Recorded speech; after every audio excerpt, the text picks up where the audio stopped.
Good. You can start. So I will begin, and I'm happy to answer any questions at the end if that's okay with you.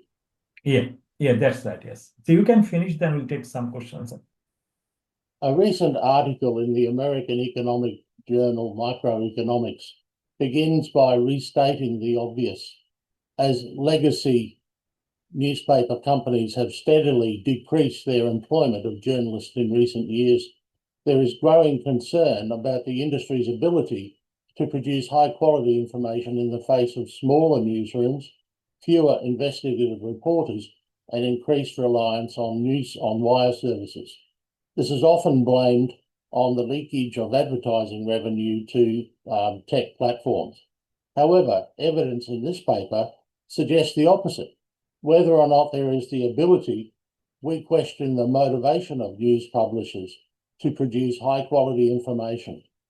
Put another way, even as publishers have tried to convince journalists and audiences that job losses are an unintended consequence of the internet and social media, we ask whether staff reductions were instead an intended owner-shareholder strategy towards increasing company profits for private shareholders, and that while it has been mostly achieved, it will only be completely achieved when the last human reporter or editor leaves the business. If this is the case, then all the policy measures by governments around the world to seek the output of high-quality information from news publishers will most likely fail, and funds allocated to achieving this will be both wasted and poured into profit-seeking news publisher businesses without benefiting either their journalist employees or their audiences. This is market failure, and it has happened before. It is common enough in other manufacturing sectors, such as the automotive industry and fossil fuel-powered generation. Significant research recently has already identified this kind of market failure in the international news publishing industry, and governments have established clear policy measures to address these failures. So now I'm using Australia as a case study. I focus on a strategy to address this market failure here, using the same strategy employed by historical and current news publishers, while developing a novel way to provide quality-assured news journalism products. This is part of a major study being conducted by me and my colleague at the University of Sydney, Dr. Peter Chen, who's a senior lecturer in the discipline of government and industrial relations. I've changed to slide 2 now. Can you see that? Yes. Strategies come in many shapes and sizes, but they largely exist in 2 categories: a dominant strategy and a dominated strategy. This is from game theory. A dominant strategy wins under all circumstances. A dominated strategy loses under all circumstances. As game theorists know, you must be sure you're playing the right game, and if you're not, you must change the game. Historically, news publishers have adopted a dominant manufacturing strategy of chasing capital, and by investing in increasingly automated non-human technology to chase profitability to achieve growth in return on investment and increased wealth for owners. Journalists, on the other hand, have adopted the dominated creative strategy, encapsulated by the American Society of Newspaper Editors in 1923, which proclaimed that, quote, the primary function of newspapers is to communicate to the human race what its members do, feel, and think. A twist in the game is that publishers always actively support the journalist's dominant strategy, thus secretly increasing the dominant power of their own strategy. Game theory suggests that, as I said, the only way out of a dominant strategy is to change the game, and that's the approach we take today. We propose to do this using a nested 3-step set of recommended strategies to address this dominant profit-driven strategy and locate the strategic moves in the hands of democratic governments and entrepreneurial journalists, not just big companies.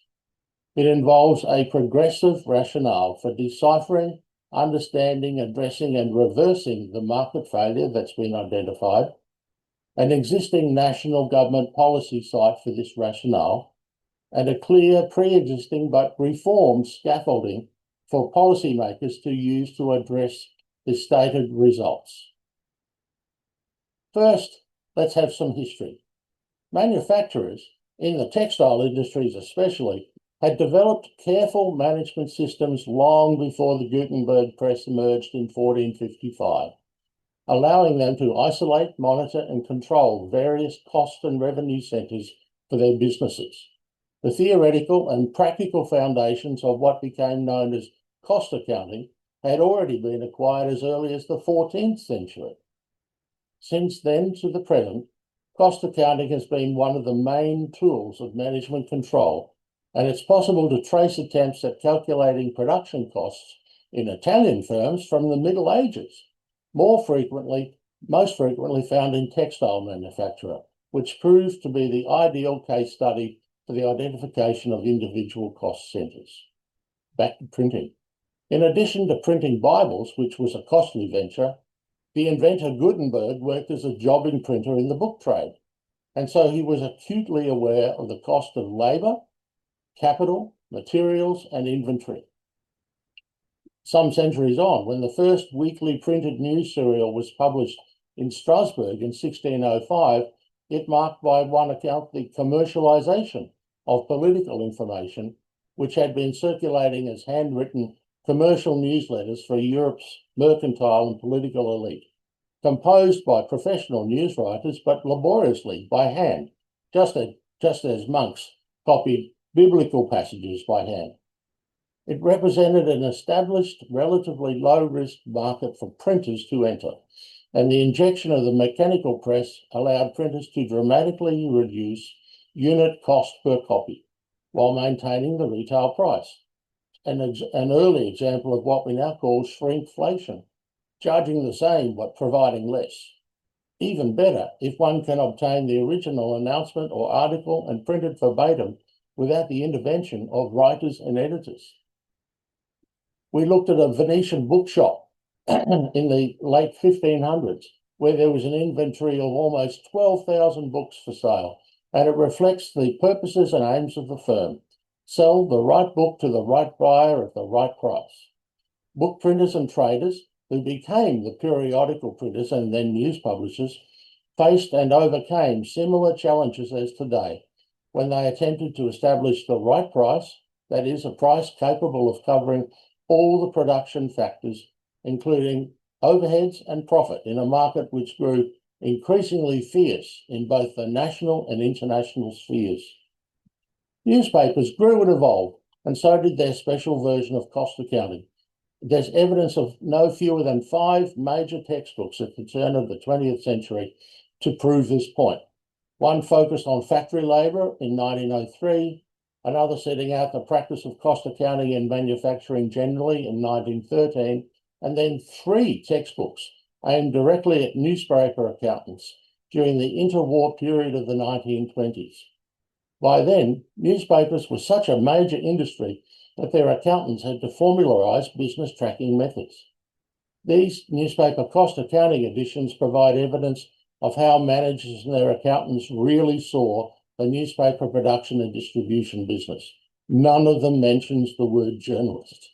Obviously, the costs of the editorial department were seen as non-income producing and are assigned to the only 3 available revenue streams: advertising, sales of copies, and postal subscriptions. Australia's famous Keith Murdoch was cutting his teeth, father of Rupert, was cutting his teeth in newspaper management during this period. Murdoch law tells the story of Murdoch Sr. and his cost accounting approach to running newspapers. It consisted of 4 basics. Firstly, buy or take over an existing newspaper. Secondly, reduce staff numbers by sacking journalists. Thirdly, cut overhead costs. And finally, carry the newspaper on as tabloids or close it down to enhance your monopoly. Note that neither Keith nor the other newspaper moguls of the time were accountants. No, the accountants were the accountants. They actually ran the companies and the moguls took their advice. Some knowledge clearly passed from the accountants to the owners during frequent briefings and quarterly reporting processes. We imagine old Keith, with his experience managing newspaper publishing in the UK and Australia, recommending to young Rupert some dog-eared newspaper cost accounting texts with the quiet word to his son, "Keep the costs down, son, especially the journalists." And that's what's happened. Employed journalist numbers in Australia are in an increasingly steep decline, and these declines are being reflected around the world. According to a report from the Georgetown University Centre on Education and the Workforce, journalism employment in the United States will have decreased by about 35% between 2002 and 2031, only 5 years away. The Pew Research Centre results are among the gloomiest. A US study earlier this year reports a 75% decline in the number of local journalists per 100,000 of population since 2002. In the UK, frontline journalist numbers are down 25%, 50% in Ireland, 20% in Canada, 30% in Brazil, 18% in India, and 35% in South Africa.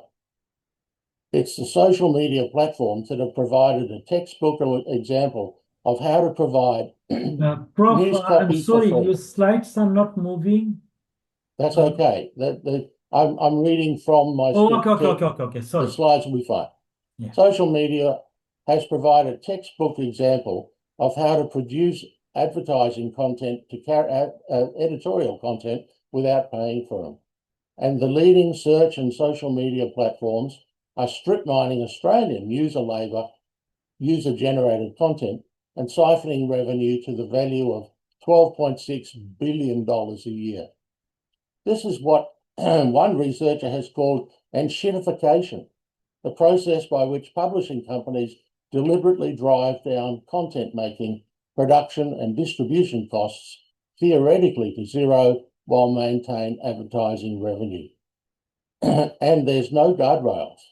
In the US, they have an act that's called the Communications Decency Act of 1996, which specifically absolves platforms of ethical responsibility and liability, and there is a government policy vacuum at the heart of editorial quality.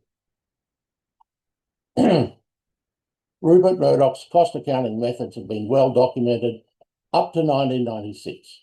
It's not coincidence that this led up to 1996. This was the important new US Telecommunications Act signed by Bill Clinton, bringing to a head a musical chairs of mergers and acquisitions.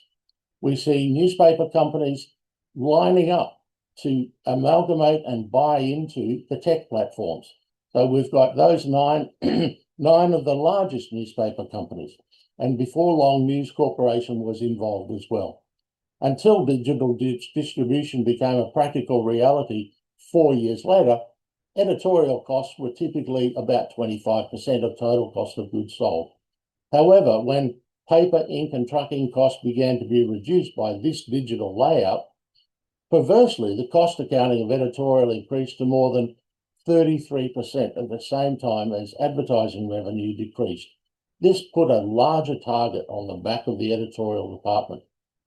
The flow of capital in the United States also increased into the tech companies after 1979, when the Employee Retirement Income Security Act was changed to allow pension funds to invest in venture capital. The pension fund investment in 1978 was $424 million per year. 7 years later, it accounted for $4 billion per year. Here is a representation of some of the mergers and acquisitions that happened over the next, how many years? Until 2011. So we've got lots of social media opening up, Google search opening up, Friendster launched, LinkedIn launched, MySpace launched and then was bought by News Corp and then was sold by News Corp. Twitter started in 2006. Instagram started, Snapchat started, TikTok launched. All of these were stealing the right for editorialists like journalists to produce content for sale. And now I'm going to go back to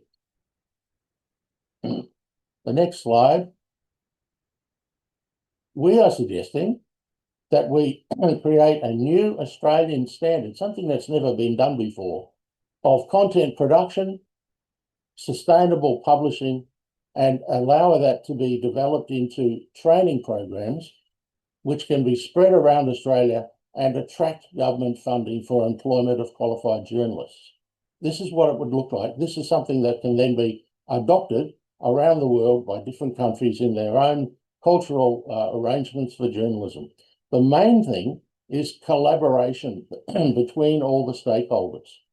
So the stakeholders in Australia that are happening as of a meeting last month include community media, large 9 Entertainment and 7 West Media, so they're large news outlets, Country Press, Regional Australia, Local Independent News Australia, digital publishers, everything except News Corporation. You notice that News Corporation is not in this list. There are some universities, University of Canberra, Deakin University, some TV stations, but nothing from News Corp. And I think that is a significant, pardon me, a significant omission. So we've costed this. It's possible because I also work in the vocational training sector as well as in the university sector. We've costed this out to the kinds of costs that you need to have to develop the Australian standard using the standards procedures that are available in Australia, and these are transferable to the ISOs. We think, I'll just quickly flick through this, that it would go to roughly, roughly 600,000, and then to deliver and to develop a diploma, which is a vocational qualification in creating, producing, and sustainably publishing quality news journalism, would be another $450,000. So what I'm suggesting is that this research will allow us here to develop a new standard. I've already devised a flowchart for all journalism processes that would flow into the new journalism standard for content creation, and then to develop a diploma in creating, producing, and publishing quality news content of about $2 million. When you sell that into colleges around Australia, the projected annual return on investment for this is about 84%. So to my way of thinking, this looks like a good investment and something that an entrepreneurial group of journalists should be able to take up here in Australia with minimum government input, and might even be useful in continental Africa, continental South America, and also into Asia. I think that my time is just about up. Thank Would you. I be right? Thank you, Professor.